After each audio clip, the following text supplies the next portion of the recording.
تو اللہ تعالیٰ نے ان کے مقابلے میں جو مسلمانوں کو بسم اللہ عطا فرمائی، جو سب سے پہلے صرف بسم اللہ تک حضرت آدم علیہ السلام پر نازل ہوئی، اور پوری بسم اللہ آپ صلی اللہ علیہ وسلم سے پہلے صرف حضرت سلیمان علیہ السلام پر نازل ہوئی۔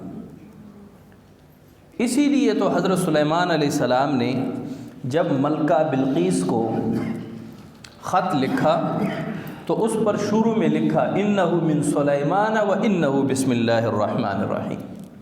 یہ خط سلیمان علیہ السلام کی طرف سے ہے، اور پھر اس کے بعد پوری بسم اللہ حضرت سلیمان علیہ السلام نے لکھ ڈالی۔ تو حضرت سلیمان علیہ السلام سے پہلے کسی پر پوری بسم اللہ نازل نہیں ہوئی، اور سلیمان علیہ السلام کے بعد آپ صلی اللہ علیہ وسلم کے علاوہ کسی کو یہ بسم اللہ نہیں دی۔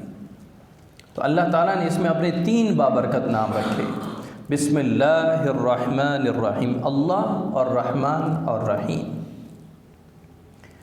جو شخص ہر وقت، ہر آن، ہر گھڑی، ہر جائز کام کے شروع میں بسم اللہ پڑھے گا، اس کی موت ایمان پر آئے گی۔ اس کو جب موت آئے گی تو ایمان پر موت آئے گی، کیونکہ جو شخص ہر کام کے شروع میں ابتدا اللہ کے نام سے کر رہا ہے اور کہتا ہے اللہ کے نام سے شروع کرتا ہوں جو بڑا مہربان اور رحم کرنے والا ہے، تو وہ اللہ بڑا قدردان ذات ہے۔ وہ اللہ پھر ایمان کے وقت کلمہ نہیں چھینتا کہ پوری زندگی تو میرا نام لیتا رہا، موت کے وقت میں تجھ سے کلمہ چھین لوں۔ اللہ تعالیٰ اس وقت ایمان کی دولت سے اس کو موت نصیب فرماتے ہیں۔ ہر قسم کے شرعی، روحانی اور جسمانی مسائل اور وظائف کے لیے دارالعمل یوٹیوب چینل سبسکرائب کیجیے اور بیل آئیکن بھی پریس کریں تاکہ ہر ویڈیو آپ تک بآسانی پہنچ سکے۔